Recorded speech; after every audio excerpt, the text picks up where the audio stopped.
നമസ്കാരം. ഇസ്രായേൽ സൈന്യം പിൻവാങ്ങിയ വടക്കൻ ഗാസയിലെ അൽ ഷിഫ ആശുപത്രിയിൽ നിന്നും തെക്കൻ ഗാസയിലെ ഖാൻ യൂനിസ് നഗരത്തിൽ നിന്നും 409 പലസ്തീൻകാരുടെ മൃതദേഹങ്ങളാണ് കണ്ടെടുത്തത്. കെട്ടിടാവശിഷ്ടങ്ങൾക്കിടയിൽ കാണാതായവരെ കണ്ടെത്താനുള്ള തിരച്ചിലിന് മണ്ണുമാന്തി യന്ത്രം അടക്കം ഉപകരണങ്ങൾക്കായി പലസ്തീൻ രക്ഷാപ്രവർത്തക സംഘം രാജ്യാന്തര സഹായം തേടിയിരിക്കുകയാണ്. കൊയ്റോയിലെ സമാധാന ചർച്ച ഫലം കാണാത്ത സാഹചര്യത്തിൽ മധ്യസ്ഥ രാജ്യങ്ങളായ ഈജിപ്തും ഖത്തറും പുതിയ വെടിനിർത്തൽ നിർദ്ദേശങ്ങൾ ഹമാസിനും ഇസ്രായേലിനും മുൻപാകെ വെച്ചിട്ടുണ്ട്.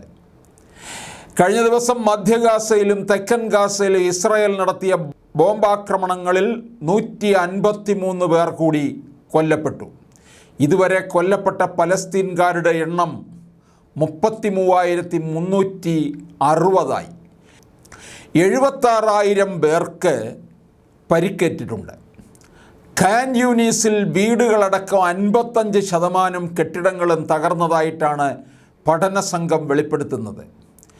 യൂറോപ്യൻ സ്പേസ് ഏജൻസിയുടെ ഉപഗ്രഹ ഡേറ്റ അടിസ്ഥാനമാക്കി സിറ്റി യൂണിവേഴ്സിറ്റി ഓഫ് ന്യൂയോർക്കിലെ ഗ്യാജറ്റ് സെൻറ്റർ നടത്തിയ പഠനത്തിൽ 45,000 കെട്ടിടങ്ങൾ തകർന്നതായി കണ്ടെത്തി. വടക്കൻ ഗാസയിൽ 70% കെട്ടിടങ്ങളായിരുന്നു തകർന്നത്. 6 മാസം വെടിനിർത്തൽ, 40 ബന്ദികൾക്ക് പകരം 700 പലസ്തീൻ തടവുകാർ, വടക്കൻ ഗാസയിൽ ഇസ്രായേൽ സ്ഥാപിച്ച ചെക്ക് പോസ്റ്റുകൾ നീക്കൽ തുടങ്ങിയ ശുപാർശകളാണ് പുതിയ വെടിനിർത്തൽ കരാറിലുള്ളത്. 253 ബന്ദികളിൽ 133 പേരാണ് ഹമാസിൻ്റെ കസ്റ്റഡിയിൽ ശേഷിക്കുന്നത്. അതിനിടെ ആക്രമണത്തിന് മുന്നോടിയായി റഫയിൽ നിന്ന് പലസ്തീൻകാരെ ഒഴിപ്പിക്കാനായി ഇസ്രായേൽ 40,000 കൂടാരങ്ങൾ വാങ്ങിയതായി റിപ്പോർട്ടുണ്ട്. റഫ ആക്രമണത്തിന് തീയതി കുറിച്ചതായി ഇസ്രായേൽ പ്രധാനമന്ത്രി ബെഞ്ചമിൻ നെതന്യാഹു പറയുകയുണ്ടായി.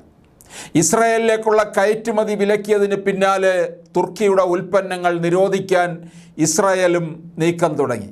ഇരു രാജ്യങ്ങളും തമ്മിൽ ദശകങ്ങളായി കലുഷിതമായ ബന്ധമാണെങ്കിലും വ്യാപാരം സാധാരണ നിലയിലായിരുന്നു. ഗാസയിൽ ബന്ദികളായവരുടെ കുടുംബാംഗങ്ങളുമായി വത്തിക്കാനിൽ ഫ്രാൻസിസ് മാർപ്പാപ്പ കൂടിക്കാഴ്ച നടത്തി. കഴിഞ്ഞ നവംബർ 22-നും ബന്ദികളുടെ കുടുംബാംഗങ്ങളുടെ പ്രതിനിധികൾ മാർപ്പാപ്പയുമായി കൂടിക്കാഴ്ച നടത്തിയിരുന്നു.